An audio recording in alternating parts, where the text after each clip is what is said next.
Today we will start discussing the Brayton cycle.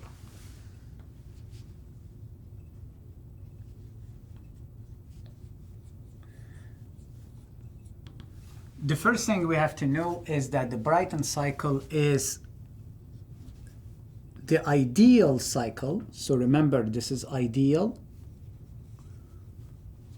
for a gas turbine.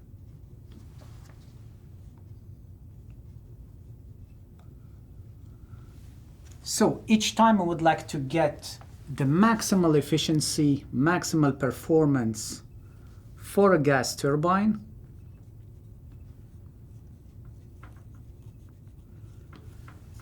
we will be using a Brayton cycle, okay?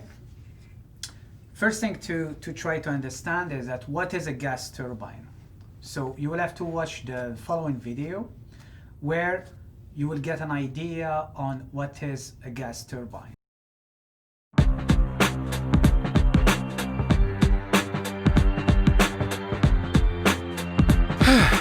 Air. A lot of gaseous molecules floating all around us. It's great for breathing, and it turns out it's great for getting lights turned on.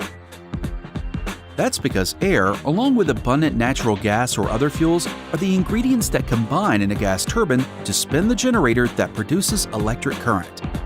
If you follow the electricity you use at home or at work back through the power lines to your local power plant, you'll see that the process most likely starts with the work of the gas turbine, the very heart of the power plant. First, air is drawn in through one end of the turbine. In the compressor section of the turbine, all those air molecules are squeezed together, similar to a bicycle pump squeezing air into a tire. As the air is squeezed, it gets hotter and the pressure increases. Next, fuel is injected into the combustor where it mixes with the hot compressed air and is burned.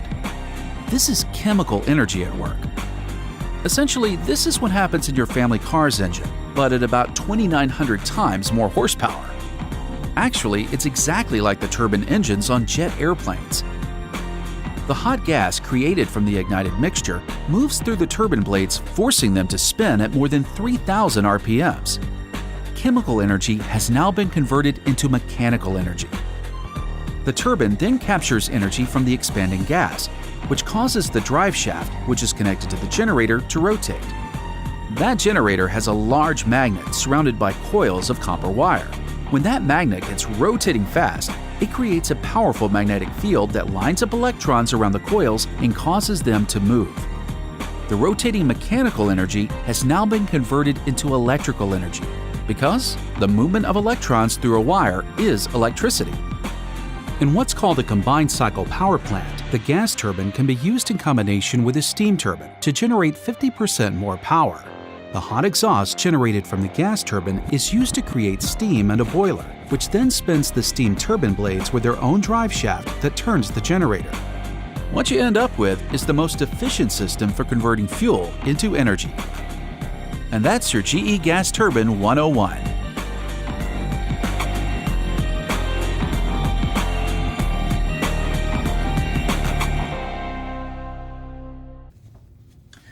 Let us start first by reading a problem. So what do we have? We have in an air standard Brayton cycle. So we know this is a Brayton cycle. This means for us this is ideal. The air enters the compressor at 0.1 megapascal and 15 degrees C. The pressure leaving the compressor is 1.0 megapascal, so 10 times higher. And the maximal temperature in the cycle is 1100 degrees C. What do we have to do? First, we have to determine the pressure and the temperature at each point in the cycle. So point we mean by the state 1, 2, 3, and 4. And second, we have to determine the compressor work, turbine work, and the thermal efficiency. We are given K is equal 1.4, and we are given Cp is equal 1.004 kilojoules per kilogram Kelvin. Here I just sketched a Brayton cycle. What do we have in a Brayton cycle? We have a compressor, okay? Then we have a combustion chamber. So in the compressor, we are providing work in, which is the work of the compressor. in the combustion chamber, we are providing Q in.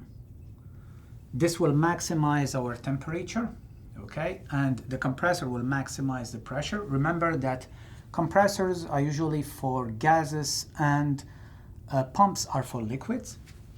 So here we'll reach max temperature, max pressure. Then here we'll get work out that can be used, for example, to rotate a generator and produce electricity. Then we have state 4, and here, following the second law of thermodynamics, we have to reject heat, and this is our Q out. Here I put our isentropic relations because we will need them in this problem, okay?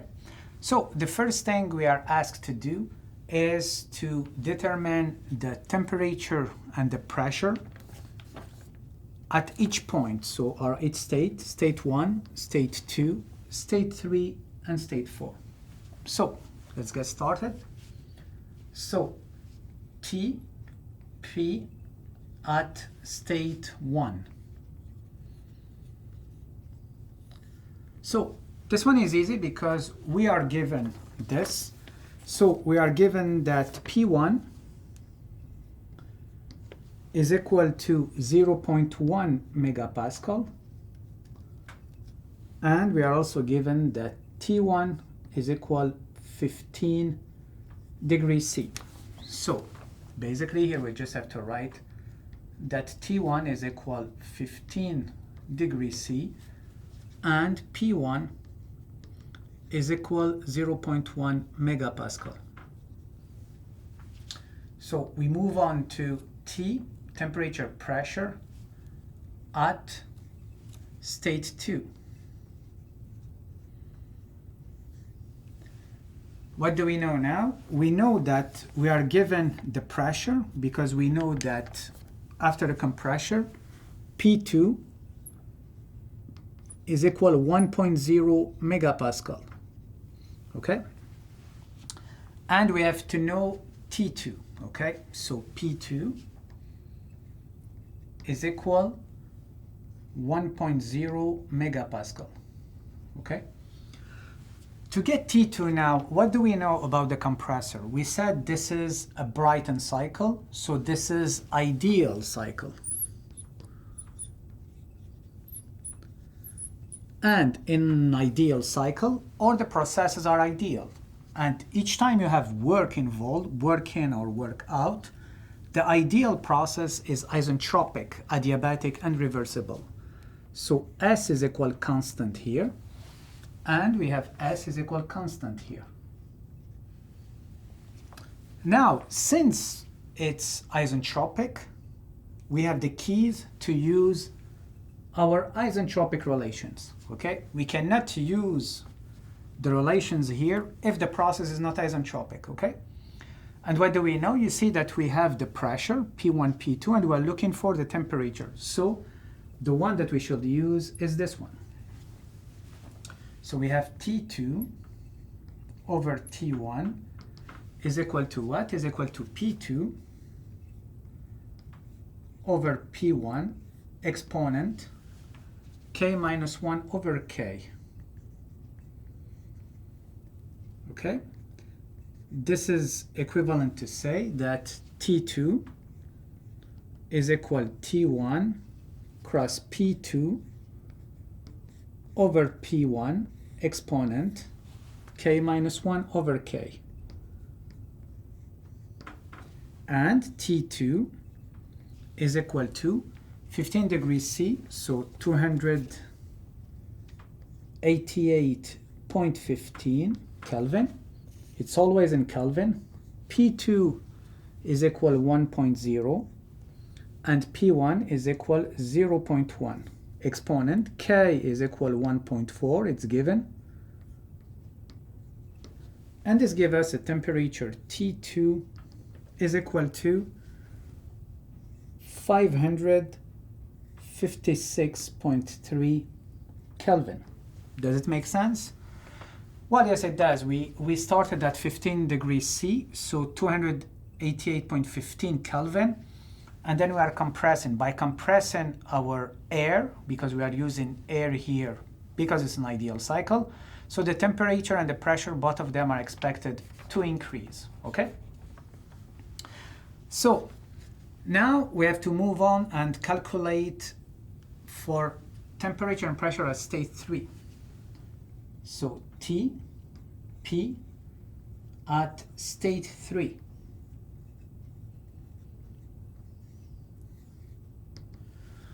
Well, what do we know here? This is quite easy because we know that ideally in a combustion chamber we have heat exchange, and in an ideal cycle it's an isobaric process. So here and here we have isobaric process, okay? So this tells us directly that since it's an isobaric process and the pressure here is 1.0 megapascal, so therefore P3 has to be equal to 1.0 megapascal. What about T3? Well, T3 is given, right? Because we were told that the maximal temperature is 1100 degrees C. So we are told that T3 is equal 1100 degrees C. So in Kelvin, so this will give us 1373.15 Kelvin. What's left now is to get the temperature and the pressure at state 4. So T, P at state 4. So what do we know again? We know that the pressure here at state 4 is the same as the pressure at state 1, right? Because the heat exchanger follows a process which is isobaric. So we know that P4 is equal to P1. So P4 is equal to P1, and it's equal to 0.1 megapascals. Now what about T4? For T4, what do we know? We know that T4 is at the exit of the gas turbine, and the process through a gas turbine ideally is isentropic. So now, since it's isentropic, I have now the right to use my isentropic relations. Again, we'll be using the one linked temperature with pressure, okay? Why? Because in this Brayton cycle, what characterizes the cycle is the pressure ratio. So P2 over P1, we'll be calling it RP, or pressure ratio.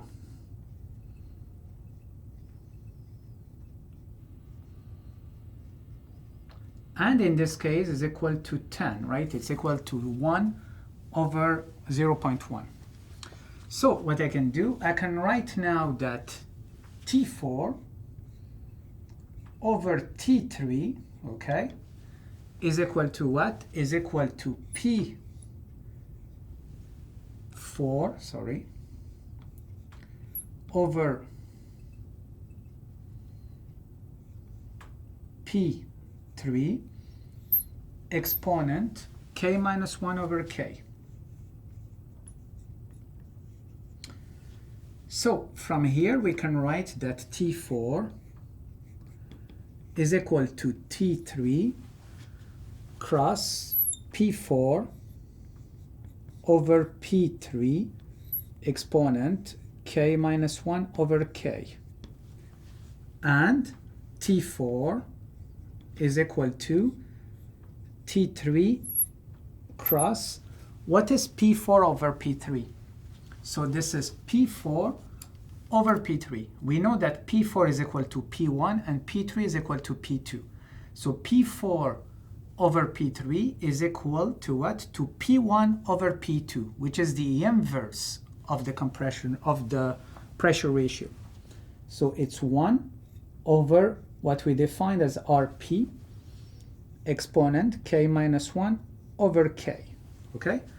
So therefore we have T4 is equal to what? T3 is 1373.15 Kelvin cross 1 over 10 exponent 1.4 minus 1 over 1.4.